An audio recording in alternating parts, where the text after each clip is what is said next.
Okay, so today we have this baby Burroughs Class 5. It's only a 5-column machine, so it's much smaller than the usual Burroughs Class 5s, where the Comptometers even didn't make them this small. So we're going to open this up, clean it up, oil it up. It seems to be working, functioning fine, but I think it could do with a little bit of cleaning and oiling, because the last time it was cleaned and oiled. And we'll also do a little overview of the mechanism on these, because it is a significantly different mechanism than the Comptometers have. So it looks like someone's already lost the screw that goes in the front there. But we have one screw here on this side. Find a screwdriver here. There's these two screws in the back. Now this is a little bit later version. The original version kind of had little, not really claw feet, but claw style feet. You didn't really actually have the claws, but in each corner there just had like a little ball foot. This is lighter style, they just put rubber feet on the bottom. Come out. Yep. That comes off. The very first Burroughs Class 5s looked pretty similar to the Comptometers, and actually Comptometer had a patent on their case, so they sued Burroughs, and Burroughs had to change to the more common style that had like the ball feet in each corner. And this all came after that. So at a first glance it looks pretty similar to the Comptometer. You've got your 2's complement keys. They even did the same kind of touch typing thing where you have dished keys and flat keys. Comptometer did the same thing. This is not the right key, by the way. This is just supposed to be a solid black key. I think something like a little triangle in them, but this is, someone put the wrong key there. Now the carry mechanism is what really sets these apart. On the Comptometers, the carry mechanism had like a little snail cam on one side of the gear, and as the gear rotated up, the snail cam pushed a lever out, and then when the gear passed 9, it would drop off the cliff of the snail, and then that lever would kick the next column position forward. These, however, use a planetary gear set, and you can see the planet gear moves a little bit, and then it ticks over one there. So I think these actually do have some kind of snail cam in there too, but instead of when it falls off the snail, it just punching the next one forward, it actually drives it forward one position via the planetary gear set. So if you can actually see, you can see right there, that little, that metal piece right here, this looks like the snail cam. So they actually do use the same snail cam setup as the Comptometer, except that instead of it just kicking the wheel one position forward, it drives it forward via the planetary gear set. A little closer action on that.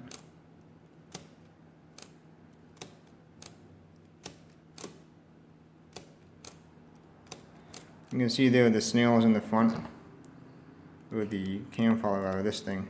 Yeah. So you can see as I move that out, it drives the next wheel one position.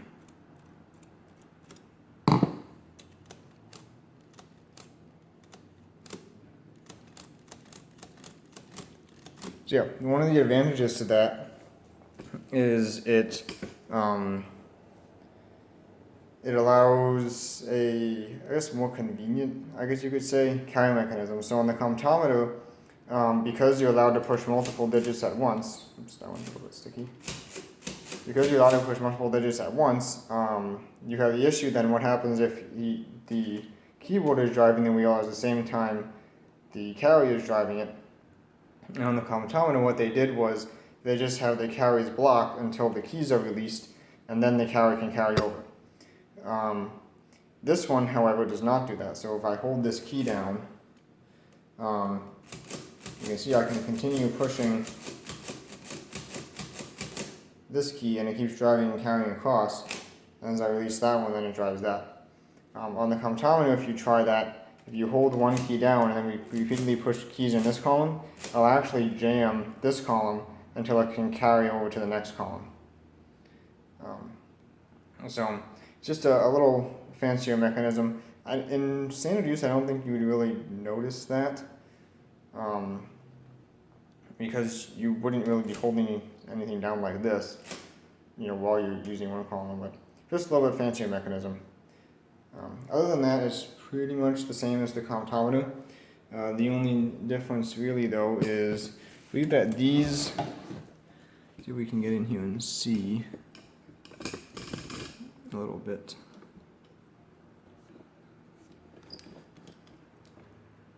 Let's just put down as my tripod goes.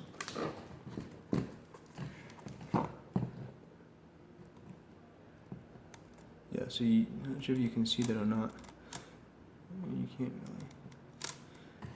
really. Right, so in the comptometer, the keys drive rocker segments down, and those rocker segments have teeth on the front that then drive the gears up here in the register. On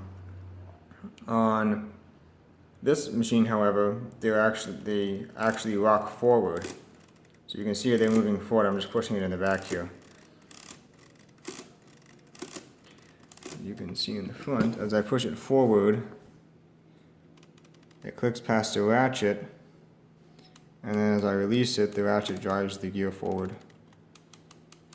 Which is kind of similar to comptometers too. Comptometers also drive on the backstroke. At least they have since the Model A. The original ones did not. The original ones drove on the downstroke, but in the Model A they switched over to the drive on the backstroke mechanism. So it's very similar. It was actually based off the same design as the comptometer, because when Burroughs first released the original version of this machine, comptometer's patent on the mechanism had expired, so the only thing that comptometer could sue them on was the case, which they did and they won. So the mechanism is very similar, although it's a little bit enhanced with respect to the comptometer, with the exception of the carry inhibit levers. So on the comptometer, let me get a comptometer. Okay, so I've got a comptometer. You can see how much bigger the footprint of the comptometer is. Not just, it does have more columns, but aside from just the width, also the length. And here the comptometer has all this extra space back here, and that is for the pivot points for the rocking levers. So because the comptometer has a big long levers that go all the way back to their pivots back here, and then each key pushes down on those levers, causing them to drop down on the front, and then the teeth are on the front driving the register. Now you need the levers to be a certain length in order to get the correct proportion of distance for each key. Whereas in this design, because the levers actually slide instead of rock, you can get a much more compact mechanism, as you can see in the difference there. So to demonstrate what I was talking about before, if I hold down this column and then push this column repeatedly, you'll see how eventually it blocks. The rocking arm is not coming back up until I release this column, so it can continue the carry. This is a little of the older style comptometer where it has the double acting clear mechanism. I believe Burroughs always had, the Burroughs Class 5 always had just a single action. I can demonstrate here if I pop this back in, maybe. There we go. So this one, see, springs back, whereas the comptometer is the double acting. I think this machine is probably from the 20s, if not the 30s, probably from the 30s. And by that time, comptometer has switched over to the single acting. But I believe that even the first Class C back in 1912 also had the single acting. So they were a little bit ahead of comptometer in that department as well. Now, what I was saying, these are the carry inhibit levers. And what these do is, if I push one down and then repeatedly add here, you can see no carry is acted on the next column. When I release it, and I get my carries back. And the reason for those is for doing subtraction. So if I have, say, 46, and I want to subtract maybe 7 from it, you have to do it with the tens complement, which would mean putting in all small zeros, and then, oh, my finger is bleeding. It's unfortunate. It would involve putting in all zeros, and then the small, making a mess here, and the small 6 if we're subtracting 7, because you always do less 1 for the 9's complement. So let's say I have 46 and I want to subtract 7. What I can do, instead of putting in all the zeros, is I can hold up the complement lever and we'll just subtract 0, 6, 6 on the small digits, so 0, and then 6 on the small digits. And I've now subtracted 7 without having to enter all of the zeros in. So that's what the carry inhibit levers are for. The Burroughs does not have that, and that is the reason why it has this one key here, which in effect is the extra small 0 in this column, since there are no keys here.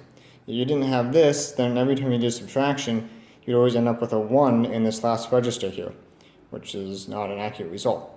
So for example, if I had the same thing, if I had, what did I have, 46, and I wanted to subtract 7, now I have to do 0, 0, 0, 0, 0, and 6 to get my answer, because I don't have the carry inhibit levers. So one small deficiency there. I don't know if that's because they couldn't figure out how to interact them with the planetary gear set or what, but that is one area where the Burroughs machine is a little bit behind. You see actually that the comptometers are quite a bit taller too than the Burroughs there. So, I think that's about it for the description of the mechanism and the differences here. Other than that, they're very similar machines. This one might be a little bit louder maybe. I don't know what to call it. The clearing on this one. Of course, I do have the case off, so it's going to sound louder with the case off. But this one, the case is just a empty aluminum case. On this one, it's a steel case, but it's lined with cork to try to keep the noise down. Another difference is you can see that this one has an insane amount of oil holes on it. So you've got 2 rows there, then another row under there beneath the keys, then another row all the way in the back there, and then one down here on the side. You can see that there's one there. Is there any on this side? No, there's one on that side. Oh, there's also one up here in the front too on the side. So definitely a lot more oil holes on the comptometer. Could be because the comptometer doesn't come apart quite as easy. In order to take the comptometer apart, you have to take this plate off and take 4 screws out of the bottom, and then the whole mechanism attached to this top plate lifts out. Whereas this one, you just take those 3 screws out and you get, well, I guess about the same access, because this top plate doesn't come off unless you take all the key stems out. So I think I'm just going to oil this up, maybe do a little bit of cleaning, and then we'll do a quick demonstration. So the same use as the comptometer, with the exception of the carry inhibit levers. But I think that's going to be about it for this. Just want to give a little compare and contrast here, the differences between them. They are very similar at their base though. They're used the same way, the mechanism is based on the same principles. It's just minor differences here and there. There's a couple other differences that I noticed between these two. One is that the Burroughs has a key locking, so you can't push more than one key at a time. So if I push this key, see all the other keys are locked in this column, so I can't push any more. And it also is a thing where if you pull the handle partially forward, it won't go back all the way. You put it all the way forward, and then it goes back all the way. See, if it's in that state, you can't push any of the keys either, so there's a little bit of a safety there. Versus the comptometer, if I push, say, this key down, there's nothing blocking me from pushing all the other keys, although they don't have any effect. And also, if I only partially clear the machine, nothing stops me from continuing in the arrow state. So there's a couple extras that the Burroughs has. And we placed the little clear windows there, so show you a bit clearer now. So if we pull this back off, got my hands all oily again. I should just drop it back on like that. And now the windows are a lot nicer there. So we'll screw that back down. Some of the rubber looks like it's falling apart. I'm not going to worry too much about that. It just has a little rubber seal around the bottom, which is now basically rock hard. It's not really important, just for like sound deadening. Oh, that machine is particularly loud, just a little bit of a click when you clear it. So, I'm gonna put the screws back in and then I'll do a quick demo, and I think that should be it. Yeah, so I try to get it so that there's no glare on the front window here. So addition is basically the same as the comptometer. You just push in, whatever numbers you want to add. So say 25 plus 75, and that's 100. Subtraction we already did, but we can do it again. Let's say we have 37 and we want to subtract 2. We use the small digits and we use the 1 because it's always 1 less. So we're going to put in 0.00001 to subtract 2. And I think I might not have pushed that one. Let's try that again. What did we have? Yeah, like 36 or something. And we're going to subtract 2. So we would do... That's 34. That's correct. These machines have no guarantees that you push down the keys all the way. So like you could just push down the 9 like halfway and get 8, or halfway. If you push it down halfway, you should get 5 or 4. The first machine that had that was the Burroughs, or the Comptometer rather, Model F, from 1915. I don't think Burroughs ever gained that functionality. A Comptometer added that in 1915. This machine is the Model C Lite, so it doesn't have that. So I can do the same kind of thing here. Push it down halfway and get 5. Yeah. I think like 2 models after this. No, actually Model E was the first one that had it. So like 1 or 2 models after this, they gained that functionality. Anyway, it's kind of off topic. So yeah, if you don't push the keys down all the way, you can get erroneous results. Or I just wasn't paying attention. Who knows? Anyway, the fix for this key getting stuck was the key stem was bent a little bit. So as you push it down all the way, it was jamming. So I just bent it back and seems fine now. So for multiplication, again, we can do like 625 times 625. So use the base again, 625, and we'll enter that 5 times. And we move over 1. Enter it 2 times, and then over 1 again, and then enter it 6 times. And I appear to be doing something horribly wrong because that is not even close to the right answer. Try that again. 625.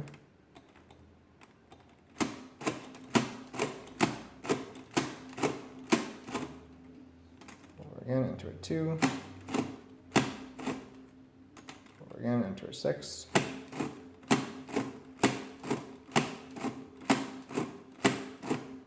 And that's the correct answer. So, this is not pushing down all the keys. I have to pay more attention to that. 30625.